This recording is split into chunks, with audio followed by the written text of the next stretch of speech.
Hablamos de los BRICS, todos ustedes lo saben, claro, por eso han venido. El acrónimo BRIC, que se conoció por primera vez allá por el 2001 y acoge las siglas de Brasil, Rusia, India y China. Estos son los países originales de este grupo, aunque pocos años después se suma uno más, Sudáfrica. Además de sumar un país, se suma también un continente. Es todo estrategia en este movimiento. Y es la agrupación de las economías emergentes de muy rápido crecimiento. Además, desde este 1 de enero, el grupo es todavía mayor. Se llama BRICS más o BRICS Plus, como quieran ustedes denominarlo, y suma a Arabia Saudí, Egipto, Emiratos Árabes Unidos, Etiopía e Irán. Estas economías de rápido crecimiento pasan, pues, de 5 a 10, y esos 10 además, e incluyen a los países más poderosos de sus respectivas regiones. Un gigante que se encara con fuerza enorme al poder económico hasta ahora establecido. En estos años, además, el grupo suma más o menos, un tercio del PIB mundial, alrededor del 37%, y, atención, casi la mitad, alrededor del 46% de la población del planeta. Fíjense ustedes en el potencial. De esto vamos a hablar con nuestros dos acompañantes aquí en el escenario, con Diego Sánchez Ancochea, catedrático de Economía Política del Desarrollo en la Universidad de Oxford y director adjunto de la División de Ciencias Sociales. Muchas gracias. Y con Iliana Olivier, doctora en Economía y profesora de la Universidad Complutense de Madrid e investigadora principal del Real Instituto Elcano, además de directora del Think Tanks Group. Muchísimas gracias por venir. Vamos a saber un poco más sobre ¿qué son los BRICS más y cuál es su objetivo? ¿Quién quiere empezar? Iliana. ¿Quiénes son? Bueno, lo has descrito muy bien. Es curioso porque esto no pasa con tanta frecuencia en relaciones internacionales, que realmente se les pone una etiqueta que tiene un objetivo más bien analítico, ¿no? Yo creo que en su origen, que era agrupar una serie de países porque compartían una serie de características, y luego, bueno, pues esa etiqueta o esa clasificación luego se convierte en una realidad política, ¿no? Entonces, digamos que este elemento de partida es muy definitorio del grupo, es decir, aquello de que, bueno, hubo un agente externo que los clasificó y agrupó, y luego ellos convirtieron esa clasificación en una realidad. Y quizás este sí es el momento en el que se hace una ampliación, donde ahí se pueden identificar, yo creo que más fácilmente, las lógicas económicas, políticas, geopolíticas que hay detrás de esa selección de países, ¿no? De las que Diego también nos contará más. Entonces, ¿quiénes son? Pues yo repetiría lo que tú has dicho. Son economías emergentes que por unos motivos o por otros, no todas por los mismos, tienen unos elementos de liderazgo o económico o estratégico, incluso energético, ¿no? En algunos de los países, algunos de los casos en Oriente Medio, y el qué es lo que quieren es lo que es más difícil de definir, ¿no? Hay algo que quieren, yo creo que estos mismos países en otros espacios, ¿no? Y que va muy en la línea de la retórica, bueno, de determinadas agrupaciones del sur global en las relaciones internacionales contemporáneas, ¿no? Que es mostrar una identidad, una asertividad, ¿no? en los distintos espacios regionales y los espacios internacionales, mostrar una retórica distinta, ¿no? de lo que tienen que suponer las relaciones internacionales, de lo que son los retos del desarrollo, un relato distinto sobre el cambio climático, sobre las estrategias de desarrollo, sobre el crecimiento económico, y desde luego sí hacer un conjunto que haga una presión, un contrapeso mayor a lo que se considera, bueno, pues el poder establecido. Has mencionado a Estados Unidos, pero bueno, también estarían en términos más generales pues las denominadas instituciones de Bretton Woods, creadas, ¿no? Como un reflejo del mundo de mediados del siglo XX, pues bastante distinto, ¿no? del que tenemos ahora. Creo que añadiría solo dos elementos. El primero es que, por empezar la discusión o la conversación, yo de alguna manera creo que en alguna parte este es un grupo de China Plus, más que BRICS Plus, en el sentido de que China juega un papel central en buena parte de lo que decías, en buena parte de la construcción de una retórica distinta, de ideas sobre el desarrollo distintos y sobre todo del papel central en la geopolítica mundial que China quiere jugar. Dirías, en segundo lugar, que es un grupo bastante incoherente, sobre todo ahora con el añadido, en el sentido de que cada uno de ellos busca cosas distintas y de alguna manera tiene posiciones geopolíticas totalmente distintas. India y Brasil siguen siendo aliados significativos de Estados Unidos, mientras que los otros países, algunos de ellos son los enemigos, los malos para los Estados Unidos. Y luego creo que otro elemento que les hace incoherente y que quizás vayamos a discutir es su sistema de gobierno. Nos encontramos con varios de estos países, sobre todo incluidos los que se añaden que son dictaduras, versus algunos países que siguen siendo democracias bastante importantes dentro del mundo. India es la democracia más grande del mundo, Brasil es el país más significativo de América Latina. Bueno, hablamos de alguna novedad que se ha producido recientemente. Argentina. Cuando hablamos de los BRICS Plus, en ese Plus pues ahí está Arabia Saudí, Egipto, Emiratos Árabes Unidos, Etiopía, Irán y se incluía Argentina. Sin embargo, el nuevo presidente de Argentina, Javier Milei, ha dicho que declinaba pertenecer a ese grupo. ¿Cómo explicamos esto, Iriana? Bueno, quizás un par de elementos, aunque sobre esto pues me gustaría escuchar a Diego, que es un gran experto en la región, pero quizás hay dos elementos, ¿no?, que son llamativos o que son interesantes de esta renuncia. Por un lado, bueno, es el argumento, ¿no? Uno de los argumentos utilizados es que no se van a alinear con las dictaduras, ¿no?, sino con las democracias y, sin embargo, bueno, pues como acaba de explicar Diego, realmente es un grupo también muy heterogéneo, también desde ese punto de vista, y cuenta con grandes democracias. Así que es, bueno, ese argumento, digamos, que se sostiene solo a medias. Eso por un lado. Y luego, quizás tiene que ver con estos simbolismos, ¿no? Precisamente, digamos que todas estas incoherencias o estas inconsistencias que señalaba Diego, por supuesto también tienen su correlato en la institucionalidad del grupo, que es prácticamente nula. Entonces, digamos que bueno, tiene un sistema de presidencias rotatorias, hay unas agendas y unas declaraciones de agendas, ¿no?, que son, en la última de Johannesburgo era muy rica, ¿no?, en muchos de los objetivos que se plantean, pero que realmente es un grupo que todavía se mueve mucho en el espacio de los símbolos. Entonces, en ese espacio de los símbolos, bueno, pues esa renuncia, vamos, no voy a decir que es gratis, pero que casi lo es, ¿no? Permite hacer, ¿no? Digamos que permite un golpe de efecto bastante significativo, sin que tampoco vaya a tener unas consecuencias a priori políticas o económicas demasiado relevantes para el país, ¿no?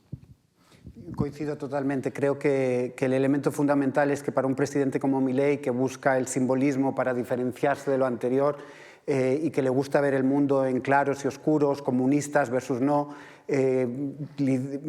describir a este grupo como simplemente un grupo de países comunistas y contrario a Estados Unidos y por tanto contrario a él es fácil y es gratis, como decía Ana. Creo que donde aquí es importante es pensar cuál va a ser el poder o la estrategia económica del grupo. Argentina, como saben muchos de ustedes, necesita cada dólar y necesita cada préstamo que le puedan dar. Y en ese sentido, parte de estar en los BRICS era la posibilidad de tener un acceso a la financiación de nuevo, sobre todo China. Y eso lo pierden. Pero claro, tampoco sabes cuánto es la pérdida porque tampoco sabes cuánto los BRICS van a convertirse en un poder económico que permita más grados de libertad a los distintos países para tener recursos, para tener posibilidades de desarrollo. Porque ¿cuándo podrían convertirse en ese poder económico? Es decir, ¿qué probabilidades tienen de éxito a la hora de subvertir el orden económico o geopolítico mundial? Yo creo que en parte lo están subvirtiendo ya, pero de nuevo creo que distinguiría a los países que lo están subvirtiendo. China es ya la segunda economía más grande del mundo, puede ser en los próximos años, sobre todo en paridad de poder adquisitivo, la primera economía del mundo. China claramente ya es un contrapeso geopolítico a Estados Unidos, pero muy distinto, aunque a veces hablamos de guerras frías, yo creo que muy distinto al que había sido la Unión Soviética, en la medida en que China necesita a Estados Unidos necesita a China, pero a la vez necesitan ser diferentes. Entonces yo vuelvo, quizás me encantaría tu visión, vuelvo a pensar que el poder geopolítico y económico del grupo depende mucho de cuál sea la estrategia de China y cuál sea la capacidad de China de empujar al resto de países. Y ahí vas a ver muchas diferencias. Por ejemplo, India y China no son precisamente amigos, entonces cuánto van a ser capaces de trabajar de forma conjunta es una gran pregunta. En cambio, es un gran beneficio para otros, como puede ser Irán, que se encuentra con muchos más grados de libertad, muchas más posibilidades de desarrollar políticas distintas gracias precisamente a estar dentro del grupo. Entonces, en resumen, creo que ya lo es, pero no tanto como grupo como por el poder que tienen algunos de los miembros por distintos motivos. China por su poder económico, Rusia por su poder nuclear. Sí, yo estoy muy de acuerdo con Diego en que en lo que se transforme el grupo tendrá mucho que ver con qué querrá China o qué podrá hacer China con el grupo, ¿no? O sea, es el líder indiscutible de ese grupo. Y quizás, entonces, para poder imaginar en qué se va a convertir el grupo, podemos mirar también cómo se ha comportado China en los distintos espacios internacionales en los últimos años. Y ahí observamos básicamente tres cosas en general, ¿no? Una es que hay una retórica, digamos, de las relaciones horizontales con el sur global, antineocoloniales, antiimperialistas, pero en realidad, digamos, detrás de esa retórica también, digamos que esas relaciones desiguales y esas relaciones de poder se repiten a escala digamos, regional, con China como líder, ¿no? Esto, bueno, entre los distintos datos de comercio, de PIB, de demografía, China es el primer socio comercial de Arabia Saudí, de Brasil, de Irán, de Rusia, de Sudáfrica. Varios de estos países dependen en buena medida del comercio con China y de las relaciones financieras y productivas con China para mantener sus propios modelos de crecimiento económico. Esto por un lado. Por otro lado, China, a pesar de esta retórica también, quizás, o sea, algunos espacios los puede subvertir o tratar de subvertirlos, pero en algunos trata simplemente de jugar en el espacio tal y como está establecido si no lo puede cambiar, ¿no? Entonces, crea este grupo o fuerza la ampliación de este grupo, pero al mismo tiempo China se desenvuelve en las estructuras tradicionales, en las instituciones internacionales tradicionales, también con enorme soltura. Y esto también lo vemos en el discurso sobre la agenda de los BRICS, ¿no? La declaración de Johannesburgo en ese sentido es muy interesante, porque realmente si toma casi letra por letra la que podría haber sido una declaración de una reunión de primavera del Fondo Monetario Internacional de los años 80, ¿no? El crecimiento como el desarrollo como crecimiento económico, el crecimiento económico como resultado del libre comercio, la ausencia de barreras al comercio, la ausencia de barreras a las relaciones económicas internacionales, ¿no? Que es un discurso pues, realmente que precisamente en las instituciones de Bretton Woods va quedando pues, quizás algo más trasnochado, ¿no?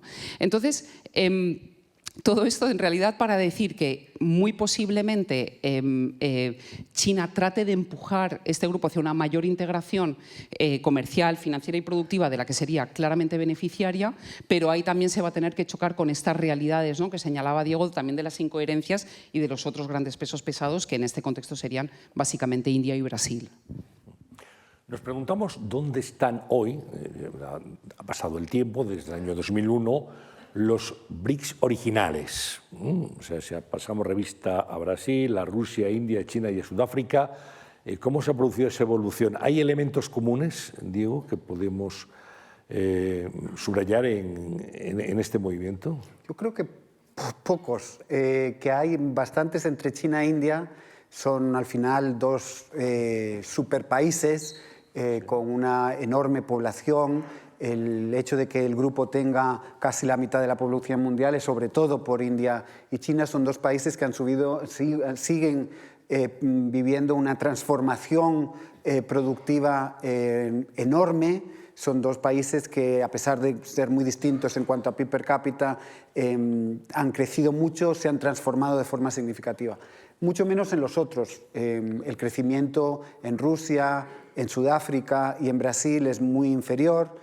De hecho, el problema en esos 3 países es fundamentalmente del bajo crecimiento y de los retos económicos que tienen los 3 países. Entonces, yo creo que lo primero que diría es la distinción entre estos 3 y estos 2. Creo que quizás lo más en común es el deseo que todos ellos tienen de jugar un papel de liderazgo a nivel mundial. En el caso de Brasil, esto es más claro cuando el PT está en el gobierno. Fue menos claro cuando estaba Bolsonaro, pero claramente Brasil pretende ser una potencia, por ejemplo, en términos medioambientales. Claramente Rusia pretende tener una política propia, no soy capaz de definirla exactamente, y claramente Sudáfrica pretende ser el gran país del África subsahariana. Entonces, diferencias importantes en el desarrollo económico, diferencias importantes en el proceso de transformación, pero similitudes en el deseo que tienen cada uno de ellos de convertirse en actores más significativos en la economía y sobre todo en la política mundial. Hay quizás también un elemento geográfico, ¿no? Y esto es interesante porque en el grupo original tenemos efectivamente pues, las 3 regiones, ¿no? Las 3 grandes regiones del sur global, América Latina, África, Asia, particularmente cuando se incorpora Sudáfrica unos años más tarde, pero en esta ampliación el elemento geográfico se va definiendo más claramente, ¿no? Realmente hay una ampliación más bien hacia Oriente Medio y África. Estaba, Argentina como única incorporación latinoamericana que finalmente no termina de unirse al grupo. Y realmente esto también tiene, es un síntoma más, una manifestación más de esta idea, ¿no? que se repite tanto sobre la globalización y sobre las relaciones internacionales, de que realmente el epicentro se está moviendo del Atlántico al Pacífico y que el núcleo de la actividad está claramente en el Pacífico, en Asia y, digamos, en esa continuidad de Asia hacia África, ¿no? Y quizás ese podría ser también un elemento común, ¿no? Y no es casual que haya importantes inversiones chinas, inversiones ya de tipo más productivo, por ejemplo en Etiopía, ¿no? Que es uno de los países que se incorpora al grupo en esta ampliación. Pero yo me pregunto, con los BRICS originales, que ya tenían un enorme potencial de crecimiento y, de hecho, en algunos estudios macroeconómicos se afirmaba que Brasil, Rusia, India y China podían convertirse ellos en las 4 economías dominantes allá por 2050.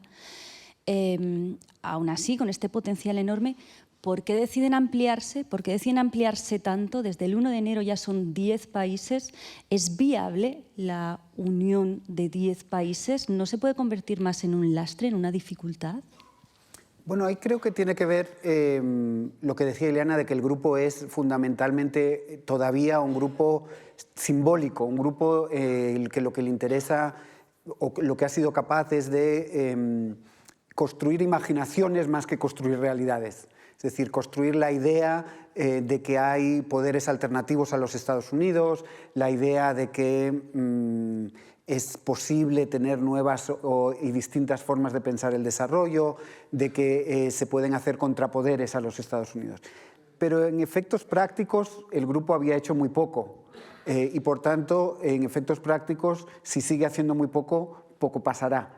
Pero en efectos de expandir esa retórica de ser una alternativa, claramente estos países ayudan. Pero a la vez coincido un poco con tu escepticismo porque, por ejemplo, ¿qué pretende Arabia Saudita dentro del grupo y cómo va a jugar la incorporación al grupo con sus relaciones con Irán y con sus relaciones con Estados Unidos?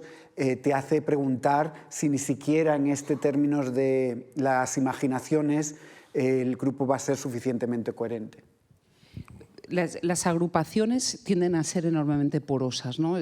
Tenemos esta idea de la vuelta de la geopolítica, cosa que es cierta, que es decir, tenemos por lo menos un contexto más geopolítico del que podía serlo en los años 2000, ¿no? si lo comparamos. Pero claro, también volviendo a estas ideas, al imaginario, ¿no? Como decía Diego, pensamos inmediatamente en la geopolítica del siglo XX y en la existencia de 2 bloques relativamente impermeables y un grupo de no alineados, ¿no?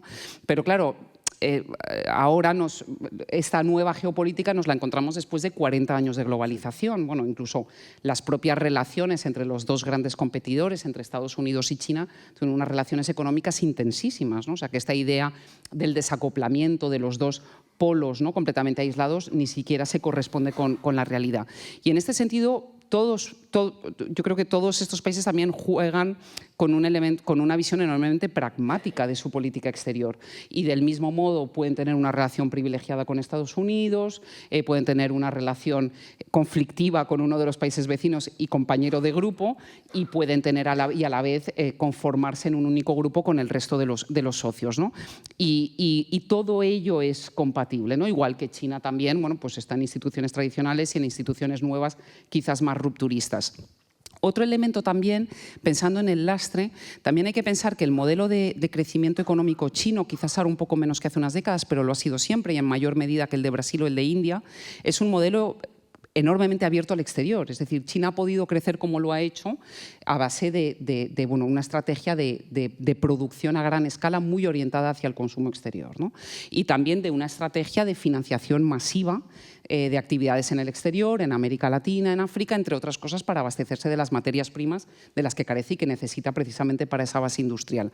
En ese sentido, el estrechar o el institucionalizar relaciones con algunos de estos proveedores, clientes privilegiados, es también una forma de fortalecer su propio modelo económico. Puede ser un lastre en algunos aspectos, pero también puede ser una ventaja en estos otros, ¿no? Y ahí es donde, estoy de acuerdo contigo, se ve mucho la marca de China en cuáles son los países hacia los que finalmente se amplía, ¿no? Que tiene mucho más sentido esa ampliación para China que para Rusia o para Brasil. Vamos a ponerle cifras, que yo creo que es muy ilustrativo, ¿no? En este caso, con esta ampliación, el grupo de los BRIC suma el 37% de la economía mundial y un 46%, nada menos que de la población total, ¿no? Estamos hablando de actores muy principales en la economía global. Indiana. Sí, y la mitad de la producción energética mundial, ¿no? O sea, que ese es como otro elemento más. Y luego, y sin embargo, y esto también es muy interesante, si vemos la participación de este conjunto, ¿no? Si dijimos, bueno, ¿cuánto definen las relaciones internacionales? ¿Cuánto definen la globalización, ¿no? Y lo podemos medir, por ejemplo, utilizando, se me viene a la cabeza el índice Elcano de presencia global, no es porque lo desarrolle el Real Instituto Elcano, pero ahí es donde vemos que la participación en la globalización es muy menor, ¿no? Frente, por ejemplo, a un 42% de la población mundial, los BRICS originales explican solo el 18% de las relaciones internacionales, o frente al 46% de la población mundial de los BRICS ampliados, solo el 22% de los intercambios internacionales, ¿no? Y ahí es donde se ve, bueno, pues ese sur más radial que global, donde realmente los pesos vienen definidos en gran medida por China y en segundo lugar por la India, ¿no? Sí, yo añadiría solo dos elementos que creo que refuerzan. Liliana, el primero es que cuando hablamos de PIB per cápita, es decir, no del tamaño de la economía en su conjunto, sino de cuánto es el nivel de ingreso por el ciudadano, por habitante, que al final es lo importante de cómo viven, nos encontramos que Estados Unidos tiene todavía $80.000 de PIB per cápita frente a los 12.000 de China y a los 2.500 de India. Entonces nos encontramos todavía con diferencias enormes en cuanto a las posibilidades de vida de los individuos. Luego lo otro, que no contesta exactamente, Antonio, a tu pregunta, pero que creo que es importante, es que en este mundo en el que los BRICS se convierten en actor importante, se convierten sobre todo frente a Estados Unidos. Y aquí, un poco para provocar tanto a Ileana, pero también al público, creo que el que se hace irrelevante es la vieja Europa. Que podríamos tener toda la conversación que vamos a tener en el día de hoy sin hablar ni un minuto ni de Alemania, ni de Alemania un poquito, pero desde luego nada de España, muy poco de la Unión Europea, y en cambio no podemos tener la discusión sin hablar de los países de los nuevos BRICS y sin hablar de Estados Unidos. Y eso a la vez nos tiene que dar mucho que pensar y deprimir un poquito, quizás, como europeos. Somos la gran víctima de estos grandes bloques, del bloque occidental y del bloque de los BRICS. Yo creo que más que ser víctima, somos víctimas de un proceso de globalización que nos ha puesto en una situación complicada, en el sentido de que se ha hecho mucho más difícil competir. China se ha convertido en un actor que empieza a producir hasta las cosas que nosotros producimos bien. Al final, la Unión Europea es, por ejemplo, líder en automóviles, pero no ya líder en automóviles eléctricos, que lo está haciendo China, y no tiene a la vez el poder ni la coherencia militar geopolítica que tiene Estados Unidos. Entonces, sí que corremos el riesgo de poco a poco ser las grandes víctimas, de hecho, de la globalización, si la Unión Europea no es capaz de seguir respondiendo, aunque desde luego hay en áreas que trabaja Ileana muchísimo, como la cooperación al desarrollo, donde todavía somos líderes a nivel mundial. Ileana, ¿esto se está tratando? ¿Somos conscientes de que esto puede ocurrir? Sí, yo creo que mucho, ¿no? Es esa frase, ahora mismo no recuerdo quién la dijo, pero bueno, se repite constantemente, ¿no? en la Unión Europea, que en Europa solo hay dos tipos de países, los que son pequeños y los que todavía no saben que son pequeños, ¿no? Y realmente lo que está diciendo Diego es que hay un elemento de escala que es fundamental, ¿no? Hay dos elementos, el de la escala, y la escala de China, la escala de India, la escala de Estados Unidos, ya, ¿no? Pues supone desde este punto de vista una ventaja de partida frente a países del tamaño de Francia o España, Alemania, indiscutible. Y luego está otro elemento que ha señalado Diego, que yo insistiría en él, que es el tema de la consistencia interna. Claro, no es comparable cómo se pueden tomar una serie de decisiones pues, sobre el rumbo estratégico económico de la nación.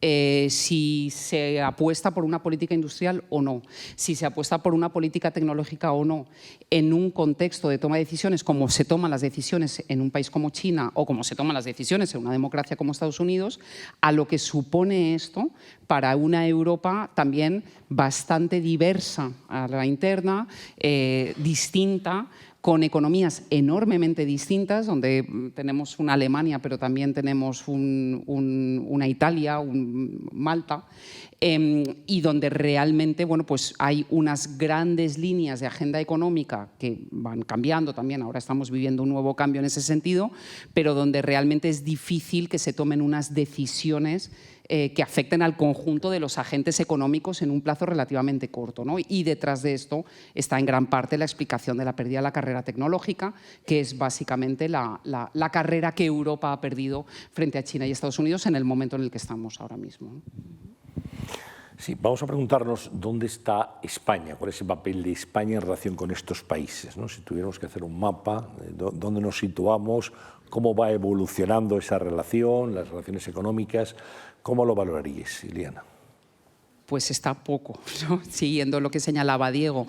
Desde luego, en Asia España tiene muy poca presencia, en África también.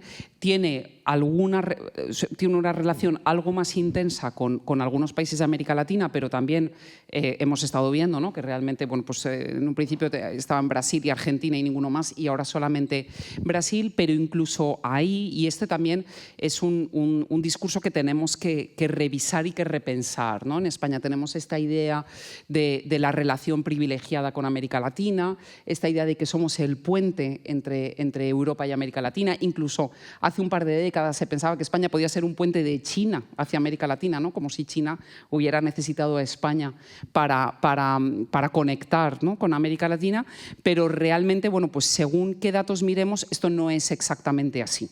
España sí es, por ejemplo, un inversor importante en la región, pero bueno, también lo es Francia, también lo es Alemania, desde luego lo es China y bueno, y esto lo comentábamos antes, China ya es el primer socio comercial de la mayoría de los países de América Latina con los que España piensa o aspira o cree o considera tener una relación privilegiada. Entonces, pues España está más bien ausente en este proceso, en coherencia, por cierto, con su carácter europeo. Esto es algo que observamos, ya lo decía Diego, para el conjunto de los países de la Unión Europea y para los conjuntos de los países europeos y para la Unión Europea en su conjunto. ¿Y esto puede mejorar, Diego, a tu juicio, en el futuro? Yo creo que es complicado que mejore a nivel de la discusión en general, de la macrodiscusión.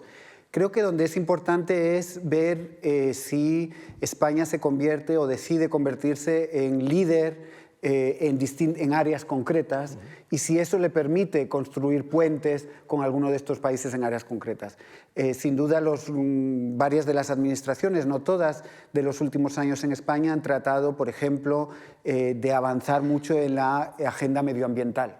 Y ahí sin duda creo que se podría convertir, hay más en puente entre América Latina y entre una China que pretende ser líder a nivel medioambiental. Entonces, creo que para un país que al final es pequeño, como decía Ileana, se trata más de identificar dónde vas a jugar que pretender jugar en todos los partidos.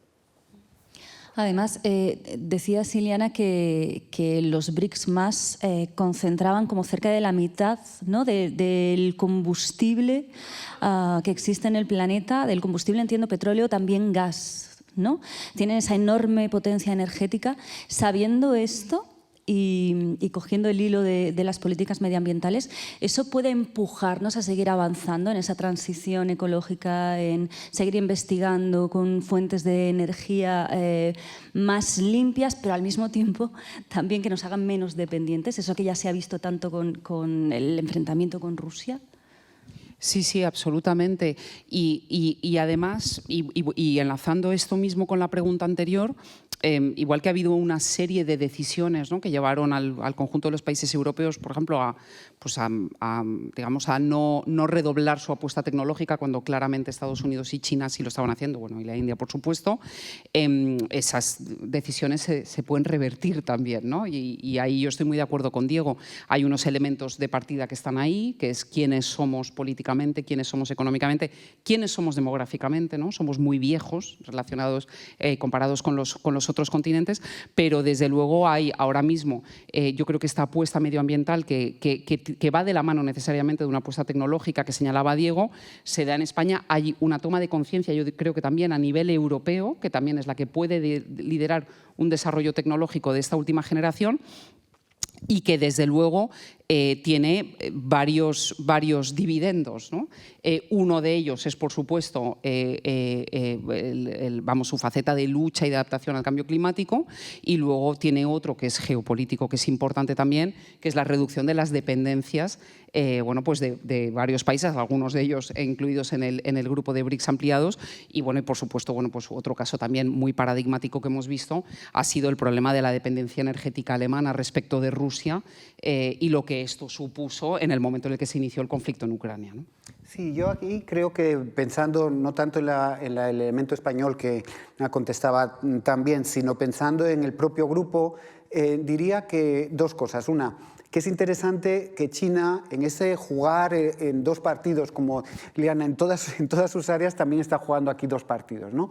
Por un lado, crece a través de seguir utilizando el petróleo, y ahí le interesa muchísimo que se incorporen estos nuevos países. Contestando ahora una pregunta que hacías anteriormente, China, por ejemplo, el 10% de todo de petróleo que importa viene de Irán, un país que en cambio supuestamente no puede exportar a otros países del mundo. Entonces, China por un lado juega el papel de seguir creciendo en base al modelo tradicional y por otro se está convirtiendo en el gran líder en las nuevas tecnologías medioambientales, y ese le hace súper interesante.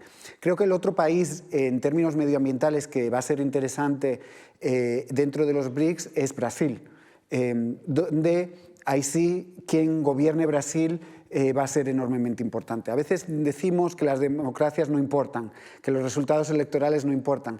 No tiene más que pensar cómo la Amazonia sufrió una grave deforestación durante los años de Bolsonaro, y donde tenemos datos muy recientes de que el año pasado se frenó la deforestación de forma significativa con el PT. Claramente el PT Lula quiere ser uno de los grandes líderes medioambientales. Entonces nos encontramos con un grupo, de nuevo, con incoherencias, con algunos grandes líderes medioambientales y con otros que simplemente pretenden seguir exportando petróleo.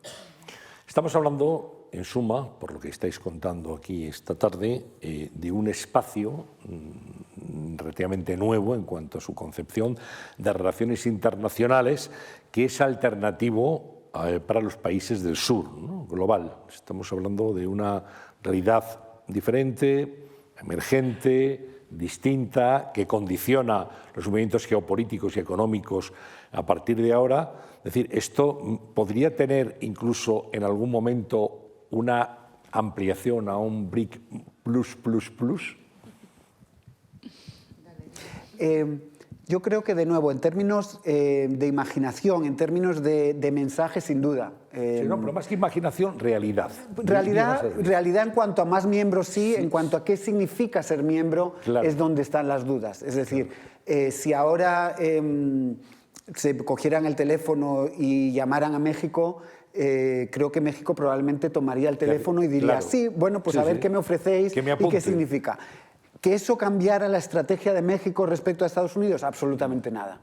Entonces, creo que es donde lo que hacen los BRICS es obligarnos a distinguir entre el realismo de las medidas económicas concretas y de los cambios, que quizás se den, pero que es un cambio de muy largo plazo, y la idea de construir nuevos espacios de discusión donde, sin duda, yo creo que para China y para Brasil, lo siguiente es cuáles van a ser, una vez se ha hecho esta ampliación, sin duda va a haber otra ampliación pensando en cuál. Eso sí, se tienen que poner de acuerdo en qué país, a qué países amplían y qué no. Parece ser, por ejemplo, que Pakistán tenía mucho interés en ser un miembro de los BRICS ampliados, y por supuesto fue la India la que lo vetó, porque la elección fue en base a cada uno de ellos vetando.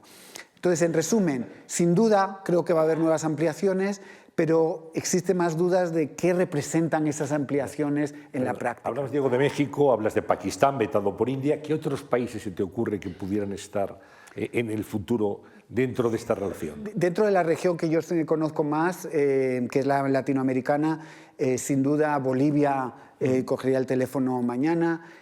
Si piensas en países que tengan relaciones conflictivas con Estados Unidos, sin duda Venezuela sería un candidato. Lo que pasa es que, claro, la pregunta sería por qué le interesa a los BRICS tener a Venezuela. Y sin duda hay países dentro del continente africano que también estarían más que dispuestos a ser miembros. Totalmente. Pero claro, ¿no? Y volviendo a lo que señalaba Diego, es un poco casi gratis, ¿no? Es decir, sí, no hay un secretariado formal de los BRICS, no hay una institución, es decir, no hay un teléfono. No hay un aparato, digamos, de coordinación en este momento. ¿no? Y hay una sucesión de presidencias rotatorias que, bueno, que también las tenemos en la Unión Europea, pero con una función. Es decir, imaginemos que en la Unión Europea solo hubiese las presidencias rotatorias, no hubiese Parlamento Europeo, no hubiese Comisión, etcétera, etcétera, ¿no? Entonces, y realmente, bueno, además de la enorme influencia de China, las decisiones, los pasos que se van dando también vienen determinados en buena medida por quién está ocupando, o el ritmo al que se avanza también viene muy determinado por quién está ocupando la presidencia en cada momento. Entonces, pensemos también que los países que se han incorporado son países que van a ostentar presidencias del grupo, ¿no? Entonces, ¿cuál va a ser la agenda de los BRICS? Cuando tenga Irán, cuando tenga Egipto, cuando tenga Arabia Saudí, cuando tenga Etiopía, cuando tengan la presidencia del grupo. ¿Hacia dónde lo van a querer llevar? ¿Qué van a querer hacer? Está siempre flotando esta idea, ¿no? de la divisa alternativa, ¿no? Que esto sale recurrentemente en todas las declaraciones, esta idea de China también, de la internacionalización de su moneda, de pensar en que todos estos enormes intercambios que tiene radialmente con varios de los países en el comercio, en producción y en finanzas, vaya pasando lentamente, ¿no? de la moneda de referencia internacional que es el dólar a la propia, pero bueno, realmente estamos, yo creo que a varias estratosferas, ¿no? De que eso sea algo remotamente real. Y hemos hablado de Argentina, de China, que es como el país así con mayor potencia. Argentina, que ha perdido la oportunidad o la ha rechazado de formar parte. Y quería preguntaros por Rusia, si Rusia va a poder seguir estando en todas partes. Y me explico. Me refiero a este G8, G7 más Rusia, que parecía que la acercaba al bloque más occidental de los países más ricos o más potentes del mundo occidental, pero al mismo tiempo la vemos también insertada en este BRICS Plus. ¿Se puede mantener en todas partes o va a tener que elegir o la van a obligar a elegir? Es posible que se pueda mantener porque, digamos que lo que hemos visto en los últimos años, ¿no?, es que, bueno, pues a pesar de la emergencia del sur, ¿no?, en forma de BRICS o en otras formas, pero una emergencia obvia del sur, las instituciones tradicionales, multilaterales, pues todo el sistema de la post-Segunda Guerra Mundial, ¿no?, el Fondo Monetario Internacional, el Banco Mundial, más tarde la Organización Mundial del Comercio, bueno, aunque aquí sí que hay un país, un voto, no ha sabido adaptarse a ese cambio, ¿no? No ha sabido, no ha podido, no ha querido. En la medida en la que Rusia tiene el papel que tiene, en parte por cómo se configura el mundo al terminar la Segunda Guerra Mundial, pero varios de los países europeos, que ahora son mucho más irrelevantes en la escena internacional, también, digamos que hay, en realidad, por motivos distintos, o sea, a pesar de que quizás algunos de los países beneficiados por el actual statu quo, digamos, se sintieran más cómodos con una Rusia mucho más relegada, lo cierto es que la propia distribución de ese voto, de ese poder, actualmente está beneficiando a muchos países que son viejas potencias y que han perdido ya relevancia. Entonces, mover ese tablero para, digamos, debilitar a Rusia, al menos en esas instituciones, implica también abrir ese gran melón de por qué Bélgica tiene los votos que tiene, por ejemplo, frente a India o frente a otras economías emergentes. Y quizás es por ese motivo por el que, a pesar, ¿no?, del enfrentamiento muy claro, ¿no?, entre, digamos, Occidente y Rusia que tenemos en estos momentos, es posible que Rusia no pierda esos espacios en el corto plazo. Yo creo que tu pregunta nos da para pensar, de todas maneras, que estamos ante un mundo enormemente incierto. O sea, la incertidumbre domina buena parte de lo que estamos discutiendo. Entonces, aunque es estupendo que la Fundación Juan March invite a dos expertos a hablar y tenemos que parecer que estamos seguros de lo que decimos, claramente no lo estamos porque no lo está nadie. Y creo que digo esto en este momento porque me parece que Rusia es una gran incógnita. Rusia no es un aliado natural de China, no lo es históricamente, no lo es en cuanto a lo que pretenden cada uno de ellos. Se ha hecho el gran aliado en parte por la política que Occidente y en concreto Estados Unidos ha adoptado respecto a ambos. Entonces yo creo que para pensar el papel de Rusia, además de si es capaz de estar en los distintos sitios, tenemos que pensar y tenemos que lucubrar cómo va a ser la trayectoria de relación con China y si se convertirán en estos aliados que a veces creemos o si empezarán a salir rencillas que hagan a un mundo todavía más incierto de lo que nos encontramos en estos momentos. Pues hablando de incertidumbre, os preguntaba Lara por Rusia, yo os pregunto por Irán. Paso palabra. A ver, Diego. Qué difícil en el sentido de que Irán, que forma parte de los BRICS Plus. Claro, o sea, no, eso, totalmente. Irán, que yo creo que aquí sí, lo primero que hay que decir es que gran parte de los países del sur ven el mundo de forma muy distinta a lo que lo vemos en Europa. Y eso quedó muy claro en la guerra entre Rusia y Ucrania, que para nosotros fue una forma de acordarse de la Guerra Fría, incluso de la Segunda Guerra Mundial, mientras que para otros países del mundo no era más que otro problema de los Estados Unidos. Digo esto porque me parece que Irán es un poco lo mismo. Irán, para buena parte de los países europeos, aunque quieren mantener una política distinta, continúan y mantienen la estela de los Estados Unidos. En buena parte del sur global, Irán es visto como un país que está sufriendo la política del gran poder a nivel mundial. Y por tanto creo que el estar en los BRICS le da legitimidad y que China importe tanto petróleo le da legitimidad. Lo que pasa es que si hablamos de incertidumbre, hoy es el caucus en Iowa y el señor Trump va a obtener un resultado casi seguro espectacular. Ahí hablamos de una no sorpresa y claro, un mundo en donde Estados Unidos esté gobernado por Trump hace relaciones como las de Irán-Estados Unidos totalmente inciertas. Entonces, ¿qué lo saque, dirían los gallegos? Diana, aunque pasabas palabra, pero bueno, te invitamos y además es que Diego ha dicho algo que yo creo que es muy interesante, ¿no? Que es cómo descodificamos las reacciones de los distintos países a hechos, ¿no? Incluso algo muy concreto, ¿no? que últimamente nos hemos alfabetizado todos en ello, que es a leer los resultados de las votaciones en Naciones Unidas, ¿no? que es algo muy interesante. Y realmente en una de las primeras resoluciones respecto a la invasión rusa, era interesante ver lo que se consideraban las sorpresas, ¿no? Entonces, las sorpresas eran básicamente dos. Caray, cómo África ha podido abstenerse o ausentarse o incluso votar en contra, ¿no?, de la resolución, y un poco la visión, quizás desde Bruselas, ¿no?, por decirlo de forma así un poco aséptica, era con lo que hemos hecho por ellos, ¿no? Si queréis visto así, es decir, con los programas de cooperación al desarrollo, con lo que se considera, digamos, la región natural, socia, vecina del sur, que es, digamos, que tiene una relación también histórica, cultural particular con muchos de los países europeos, de los grandes Estados miembros de la Unión Europea. Y, sin embargo, pues de América Latina, que no esperábamos nada, vamos a decirlo así desde el punto de vista de Bruselas, pues resulta que hay varios países que votan a favor, pocos se ausentan. En definitiva, se encuentran, ¿no?, para su sorpresa, o nos encontramos para nuestra sorpresa, con un voto negativo de África y con un voto positivo de América Latina.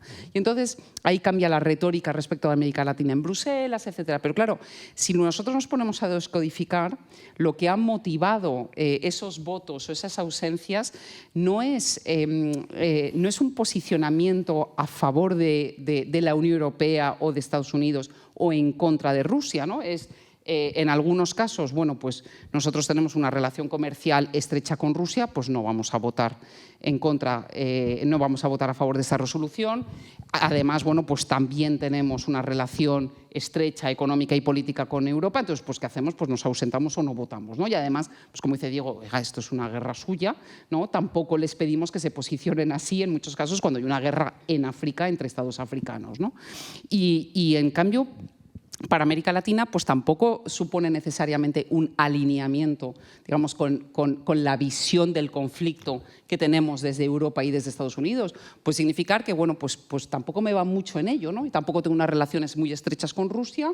En cambio, pues sí las tengo en mayor medida con algunos países europeos, sí las tengo con China, pero no está posicionándose tan claramente por el momento, y sí las tengo con Estados Unidos, con lo cual, pues hay un voto a favor. Entonces, digamos, ¿cómo vamos descodificando esos posicionamientos de los países en las relaciones internacionales? Es muy interesante porque la lectura que se hace desde distintos ángulos acaba siendo completamente distinta, ¿no? Yo solo por añadir una cosa más, desde que tomes la palabra, diría que otro elemento interesante al pensar en las relaciones entre distintos países y entre distintos países del sur Irán es la distinta visión sobre la democracia que existe en el mundo.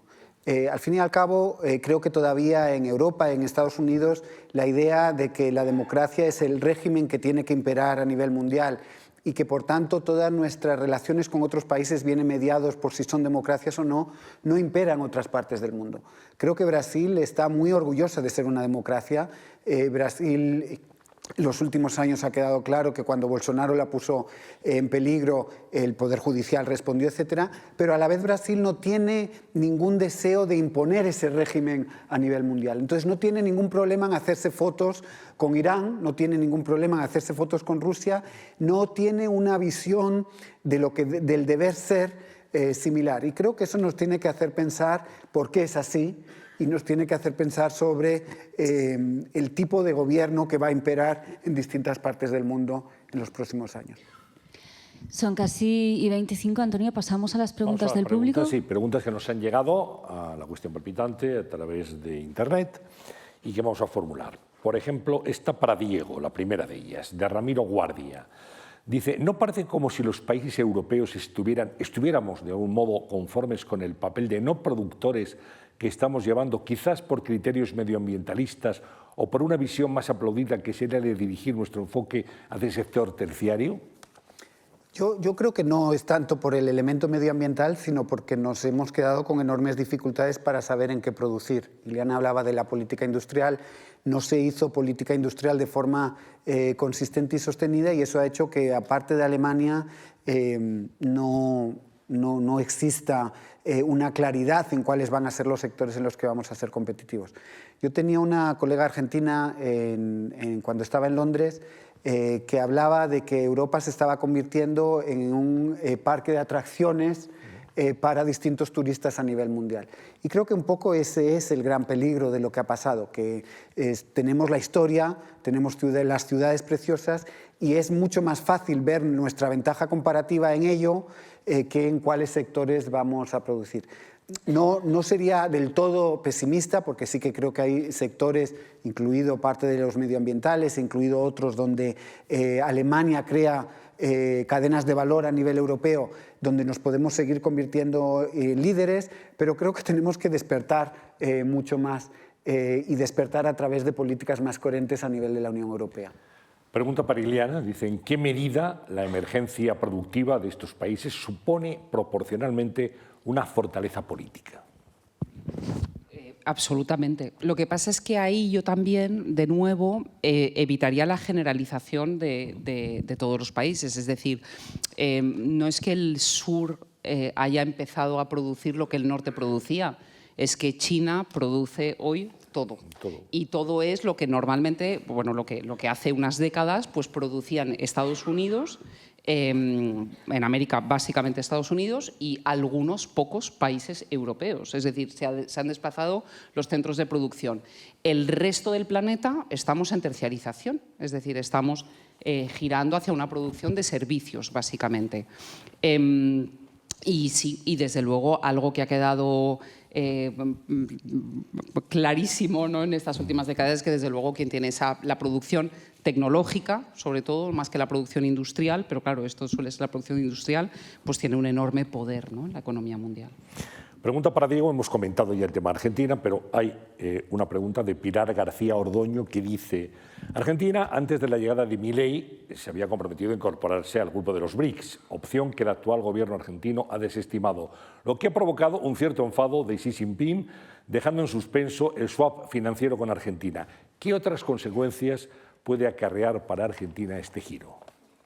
Yo, antes de contestar a la pregunta, diría una cosa que no hemos conversado sobre Argentina es que la incoherencia o los cambios políticos son y van a ser mucho más obvios en democracias que en dictaduras. De nuevo, nos encontramos con un grupo que tiene sistemas políticos totalmente distintos, y entonces no sería imposible que si en Brasil cambia el gobierno, el entusiasmo por los BRICS sea mucho menor que el que existe ahora, mientras que el cambio en Rusia o en China es mucho menos probable. Entonces, creo que lo que ha pasado en China tampoco es tan sorprendente. Tiene un poco que ver con la falta de institucionalidad de los BRICS, de la que hablaba Ileana, unido a la democracia. ¿Cuáles van a ser los impactos? Creo que el impacto es sobre todo el de tener menos grados de libertad para lidiar con una situación financiera tan difícil como la que tiene Argentina. De alguna manera, si hubiera estado en los BRICS, podía jugar a recibir parte de fondos, el swap, pero también por parte del Banco de Desarrollo que los BRICS han creado, podía recibir parte de esos fondos y completarlo con el acuerdo al que está tratando de llegar con el Fondo Monetario. Esto ya no es posible. Entonces sí que creo que ahí va a haber una pérdida de posibilidades económicas que obviamente Milei ha valorado no es suficientemente grande, pero que tampoco es desdeñable. Vamos con dos últimas preguntas, muy rápidas. José Carlos Pacheco, para Ileana, dice: ¿en qué medida, si este es el caso de los BRICS, cuestionan el orden capitalista internacional del que, por otra parte, tanto se han beneficiado? Yo diría que no lo cuestionan en absoluto. De hecho, volviendo, si hacemos un poco labor de archivo y vamos leyendo las distintas declaraciones, las declaraciones de los BRICS, de las cumbres de los BRICS, son una defensa del orden capitalista mundial sin matices y sin paliativos, ¿no? Bien. Y la última, para Diego, ¿no se está exagerando acaso el declive económico, militar y político de Occidente y sobreestimando las potencialidades de países que presentan serios problemas de pobreza, desigualdad, corrupción, pérdida de población y falta de libertades medioambientales, etcétera? Qué gran pregunta. Me da ganas de contestar media hora porque yo no quiero que se acabe esto, se lo tengo que reconocer. No todos los días dos periodistas de esta magnitud te están haciendo preguntas ante un público como este. Pero bueno, muy brevemente. Yo creo que de alguna manera sí y no. No en el sentido que creo que Estados Unidos va a jugar un papel central en la economía y la geopolítica mundial durante muchos años. Al fin y al cabo, el 58% de todas las reservas del dinero que tienen los bancos centrales de todo el mundo está todavía en dólares. Al fin y al cabo, el único país que podía responder tanto a lo que está pasando en Oriente Medio como Rusia es Estados Unidos. Entonces, sin duda en Estados Unidos. Yo quizás seamos demasiado pesimistas respecto a Europa, pero la verdad es que soy mucho más escéptico respecto a Europa. Creo que Europa, si no despierta, Europa, si no es capaz de tener un proyecto en torno a Alemania y en torno a la Unión Europea, se va a quedar cada vez más como un país, un grupo simbólico, un grupo que mira más al pasado que al futuro. ¿Es posible despertar? Sí, pero hay que despertar ya. Pues finalizamos ya esta sesión agradeciendo a Diego y a Iliana, de verdad, lo mucho que nos habéis explicado y lo bien que lo habéis explicado. Ha sido una sesión magnífica. Yo creo que todos estamos muy contentos, ¿verdad?, de haberles tenido hoy aquí en este escenario. Muchísimas gracias. Antonio, estos viejos europeos que somos... Sí, la verdad es que hemos aprendido mucho, Lara. Hemos aprendido mucho. Hay que ponerse las pilas. Y siempre nos gusta decimos aprender de los que saben, de los que pueden hacer pedagogía e ilustrarnos acerca de cuestiones internacionales, económicas, geopolíticas, que eso sin duda fundamentales para entender nuestra propia realidad. Así que muchísimas gracias. Muchísimas Gracias a vosotros. gracias. Muchas gracias.